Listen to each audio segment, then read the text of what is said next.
kan? Susah jualan di Indonesia kalau line up-nya EV semua. Dan akhirnya ada yang panas dan gelisah, geli-geli basah, akhirnya meluncurkan BYD M6 dengan teknologi hybrid atau yang mereka namakan sebagai dual mode. Gimana impresi kita pertama kali melihat mobil ini? Ikutin terus videonya.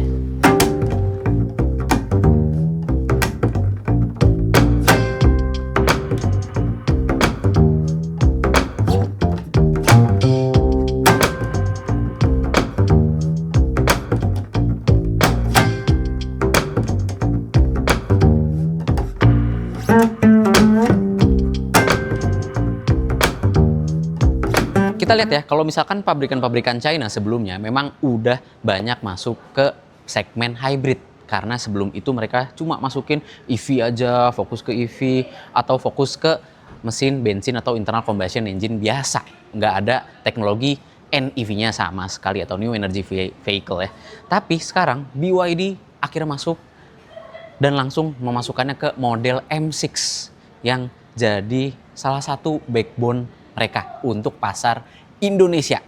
Lalu karena hal menarik yang ada di mobil ini adalah tentu penggeraknya yang sudah hybrid atau yang mereka katakan dual mode, kita bahas mesinnya dulu. Karena mesinnya ini kalau misalkan kita mengikuti spesifikasi yang ada di luar ya atau BYD Song Max, mesinnya ini memiliki kapasitas sebesar 1500 cc 4 silinder dengan kompresi yang tinggi. Mereka bilangnya ultra high compression itu di 1:16. Gila. Kalau misalkan kita banding-bandingin sama mobil-mobil high performance, itu paling cuma sampai belasan lah, 1:1000. Ini 1:16. Tapi ternyata dia masih bisa minum minimal RON 92 atau Pertamax. Keren gitu ya. Ternyata lumayan oke ya, walaupun memang teknologi mesin ini sudah dipakai di pabrikan-pabrikan Jepang. Oke, lanjut lagi ke baterainya sendiri. Kita bisa lihat dia masih pakai sistem blade battery dengan kapasitas belasan kWh ya, yang udah ditusuk, yang udah diinjek-injek, dibanting, dihancurin segala macam, tahan, tenang aja, dan membawa fuel tank sebesar 52 liter. Untuk sekedar informasi aja, pengisian baterainya ya, yang AC charging dia kecepatannya up to 6,6 kWh, itu memakan waktu selama 5-6 jam sampai penuh ya dari habis. Tapi untuk yang DC fast chargingnya itu dari 10-80% hanya memakan waktu cuma setengah jam aja. Jadi lumayan oke untuk sebuah mobil plug-in hybrid. Terus kalau kemarin ada yang bangga-banggain mesin hybrid mereka thermal efisiensinya sampai 44%, BYD DM thermal efisiensinya sampai 46%. Jadi lebih bagus lagi.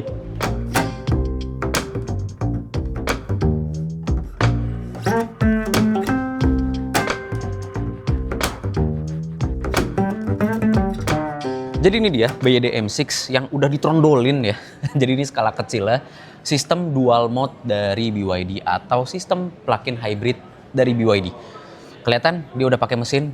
Kalau misalkan kita mengacu pada spesifikasi yang di luar atau BYD Song Max yang sudah pakai teknologi DMI atau dual mode intelligent, dia pakai mesin 1500 cc 4 silinder tuh ya. 4 silinder dan baterai sebesar 18 kWh. Ada yang 8 kWh tapi kemungkinan kecil tidak masuk ke Indonesia. Jadi yang masuk ke Indonesia itu yang belasan kWh. Dan untuk saat ini BYD Indonesia masih baru memperkenalkan sistem penggerak dual mode sendiri. Jadi belum ada spesifikasi yang pasti untuk pasar Indonesia hingga saat ini atau hingga video ini ditayangkan. Tapi kalau mengacu lagi-lagi dari BYD Song Max DMI, dia bisa mengeluarkan tenaga sebesar 303 horsepower secara maksimal ya, output gabungan dari mesin dan motor listrik ya. Juga torsi sebesar 490 Nm yang dapat membuat mobil ini mencatatkan angka 7,9 detik dari 0 sampai 100 km per jam. Untuk sebuah mobil MPV 7-seater itu cukup impresif, apalagi mengingat konsumsi bahan bakarnya bisa sampai 65 km per liter. Dengan catatan kondisinya baterai full dan bensinnya juga diisi full. Paling kalau misalkan baterainya nggak full, kerja mesin bensinnya bakal lebih bertenaga ya, jadi bakal lebih effort. Sehingga konsumsi bahan bakarnya mungkin nggak sampai 65 km per liter, paling cuma sampai belasan kilometer per liter. Dan di sini kelihatan kalau penggeraknya pakai penggerak roda depan. Jadi buat kalian para pemuja penggerak roda belakang atau RWD, mundur dulu. kita jelasin BYD M6 DMI ini ada 3 cara kerja mesin hybridnya. Yang pertama ada full EV mode, jadi untuk menggerakkan rodanya full dari tenaga listrik. Lalu yang kedua ada mode series hybrid, penggeraknya pakai motor listrik tapi dayanya nggak langsung dari baterai, dayanya dari mesin ke baterai dulu, dari baterai langsung ke roda. Nah, sementara yang parallel hybrid ada lagi, ini mode ketiga, itu mesin juga baterainya memberikan tenaga ke roda.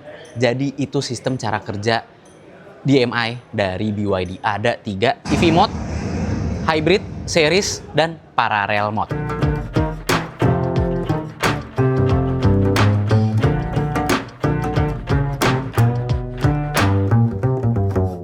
Udah bahas teknik dari mesinnya yang cukup membosankan ya. Sekarang kita bahas soal sepak terjang BYD dalam development mesin hybrid mereka atau dual mode-nya mereka ya. Jadi dari tahun 2004 udah di development, tapi memang masih kalah dengan pabrikan Jepang yang udah lahir atau mendevelop mesin hybrid dari tahun 97. Cuma yang cukup mengagetkan adalah development perkembangan mereka ya, dari tahun ke tahun. Jadi dari generasi 1 ke generasi 2 itu butuh waktu 9 tahun. Dari generasi 2 ke generasi 3 butuh waktu 5 tahun. Nah, yang cukup mengagetkan adalah dari generasi 3 ke generasi 4 mulai mundur tuh. Jadi cuma 3 tahun doang. Selanjutnya dari generasi 4 ke generasi 5 itu dia cuma butuh waktu 3 tahun aja untuk mendevelopment mesin hybrid mereka yang paling terbaru. Jadi perkembangan developmentnya cukup pesat untuk sebuah manufacturing mobil. Ini yang ditakutkan oleh pabrikan Eropa ataupun pabrikan Jepang sekalipun. Kecepatan perkembangan mereka. Hebat banget.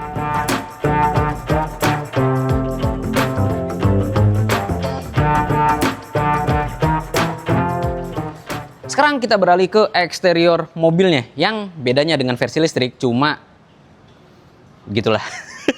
Jadi grill depannya aja itu berbeda, fascia depan, lampu masih sama, velg beda tentu ya modelnya dari M6 yang EV, tapi profil bannya sama. Sekarang ada cladding hitam. Ini sayangnya mobil yang ditampilin warna hitam, jadi nggak terlalu kelihatan, claddingnya nggak terlalu highlight. Dan karena ada claddingannya ini, jadinya ada embel-embel cross di belakang. M6 Cross, padahal tingginya juga nggak berubah, profil bannya nggak berubah, tapi dipakein embel-embel Cross. Coba gimana menurut kalian? Komentar aja di bawah. Lanjut lagi, untuk profil samping nggak ada perubahan sama sekali. Di bagian belakang cuma beda logo-logo aja. Ada logo DMI-nya, ada logo M6-nya, ada logo BYD. Untuk sektor pelampuannya bentuknya masih sama, klasternya juga masih sama, full LED semua. Lanjut lagi, di antara pilar C sama D, dulu ya di M6 yang versi EV ada tulisan space di sini. Sekarang jadi diganti aksen hitam aja. Apakah dengan hilangnya tulisan space jadi tidak space? Masih bisa kok, 8 seater, 7 seater masih bisa, masih oke kok. Kenapa dihilangkan ya? Aksen tuh. Padahal. Oke. Terus yang sebelah kanan ya, ini untuk colokan listriknya. Sementara yang sebelah kiri itu buat kalian ngisi bensin. Ya, jadi bisa DC fast charging karena baterainya udah belasan kilowatt. Jadi oke banget. Dan kalau misalkan kita lihat di bagian samping sini, spionnya udah ada kamera 360. Wah, jadi udah bisa melihat kiri, kanan, depan, belakang blind spot dari mobilnya. Terus udah ada welcome light di bagian spionnya. Cakep ya. Sekarang kita lanjut ke bagian interior. Oke, sekarang kita masuk ke dalam interior dari BYD M6 ini. Dan perbedaan paling utama yang kentara dibandingkan dengan versi EV-nya adalah tuas transmisi udah nggak di konsol tengah lagi. Sekarang berganti ke kolom setir di sebelah kanan. Jadi menggantikan tuas sein. Tuas seinnya itu ada di sebelah kiri jadinya. Digabungkan dengan pengaturan wiper. Speedometernya juga udah full digital. Nggak ada lagi analog-analog, dia udah full digital. Dan udah full color juga ya, keren loh ini speedometernya. Jadi lebih canggih dibandingkan dengan EV-nya malah. Oke sih, tapi overall memang itu saja perbedaannya karena yang kita lihat di depan kalian ini itu bukan trim yang pasti masuk ke Indonesia. Bisa dijadikan patokan ini yang bakal resmi dijual di Indonesia. Karena pada saat video ini meluncur, BYD masih memperkenalkan teknologi hybridnya mereka. Dulu belum mobilnya secara resmi. Kalau soal varian, gimana spesifikasinya, fitur-fitur apa yang tersedia, itu bakal nanti diperkenalkan. Bukan pada saat video ini rilis. Jadi belum bisa dijadikan patokan ya. Lanjut lagi, untuk pengaturan kursi dia udah elektrik tentu. Nah, pengaturan yang sebelah penumpang ini dia juga udah elektrik ya. Jadi kursi baris depan udah pengaturannya full elektrik. Enak. Tapi kolom setirnya ya, oh udah bisa tilt teleskopik. Pengaturan lengkap ya untuk setir. Sekilas itu aja perbedaan yang hadir di versi DMI ini dibandingkan dengan yang versi EV. Bentuk dashboardnya masih sama, konsol tengahnya cuma kurang transmisi aja ya, tuas transmisi. Dia paling digandingkan mode EV sama mode HEV atau mode hybridnya. Dan untuk detailnya ini lumayan keren. Jadi konsol tengahnya dia ada soft openingnya gitu ya. Jadi bisa meluncur, nggak ngeplek. Tuh, dia ada pegasnya. Terus ada colokan Type C sama colokan Type E. Dan tersedia juga wireless charging. Itu aja perbedaan. Sekarang kita coba duduk di belakang yuk.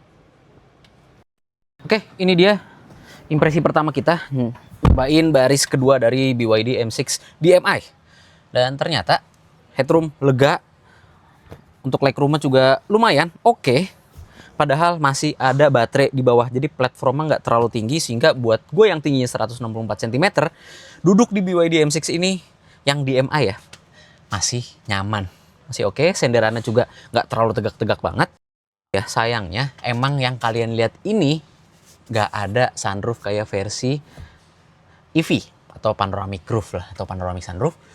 Karena lagi-lagi ini bukan versi yang bisa kalian jadiin patokan yang bakal dijual untuk Indonesia. Jadi ini cuma sekadar impresi awal aja buat teknologi dual mode intelijennya BYD. So, itu aja sih yang bisa kita omongin di baris kedua ini. Untuk armrestnya ternyata nyatu sama kursi tengah. Jadi, antara kalian duduk bertiga di baris kedua atau duduk berdua doang. Yang kursi tengahnya dikorbanin buat jadi armrest, nggak jadi penumpang. Seat belt sih, seat belt. Oh, 3 titik untungnya ya. Dapat 3 titik buat baris kedua. Oke, kita cobain baris ketiga kali ya. Kalau kita akses baris ketiganya apakah gampang? Ini kita tarik tuasing ini. Wah, one touch tumble ternyata. Dan sekarang kita masuk ke baris ketiganya BYD M6 ini. Lumayan mentok ternyata ya untuk lutut gua. Dan headroom gak terlalu lega. Jadi kesisa paling 3 jari lah, 4 jari. Oke, tapi masih oke lah jika kalian berkendara cuma untuk dalam kota, nggak untuk keluar kota. Sebenarnya baris keduanya masih bisa di maju mundurin. Jadi masih bisa dilegain lagi. Tinggal kalian kong kali kong aja sama penumpang baris keduanya. Oke, untuk pengaturan kursi baris ketiga, sayangnya nggak bisa lagi ya buat disenderin. Jadi ini udah mentok senderannya. Tapi nggak terlalu kaku kok, enak. Paling headrestnya aja yang mesti dinaikin biar kepala kalian nyaman senderan di baris ketiga ini. Kegembiraan penumpang baris kedua ataupun baris ketiga, kita masih dapat sirkulasi AC sampai ke baris ketiga. Jadi kenyamanannya masih oke untuk bawa penumpang yang banyak. Cup holder juga masih tersedia, colokan 12 volt juga ada, dan pembukaan jendela baris keduanya itu udah auto up and down. Jadi nyaman buat dada-dada.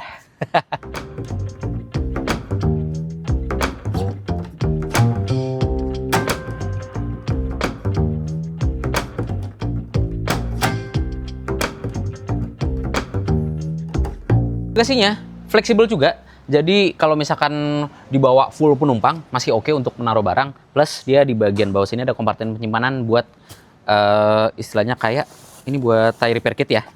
Sama buat P3K atau yang lain-lain. Bisa kalian taruh di kompartemen tertutup. Dan kalau misalkan kalian butuh bagasi yang lebih luas, kursi baris ketiganya ini bisa kalian ratain. Tuh. Ya. Jadi masih lega banget buat naruh barang. Oke, jadi itu dia impresi pertama kita melihat BYD M6 DMI atau yang versi plug-in hybrid ini. Keren ya, yang biasa kita lihat cuma EV, sekarang bisa isi bensin, bisa dicolok listrik juga. BYD tidak hanya memperkenalkan versi dual mode intelligent mereka yang hadir di BYD M6 ini, mereka juga memperkenalkan teknologi DM Power atau DM Powerful ya, dan juga DMO atau DM Off-Road. Mesin hybrid khusus off-road dan mesin hybrid yang khusus performa di powerful-nya mereka. Jadi gimana menurut kalian jika seluruh line up BYD atau beberapa line up BYD hadir dengan teknologi plug-in hybrid dual mode mereka? Mau ditaruh di harga berapa? Komentar aja di bawah. Jangan lupa subscribe, jangan lupa tekan loncengnya untuk mengetahui video seru selanjutnya dari Autonet Max. Gue Bagas Satrio, dadah.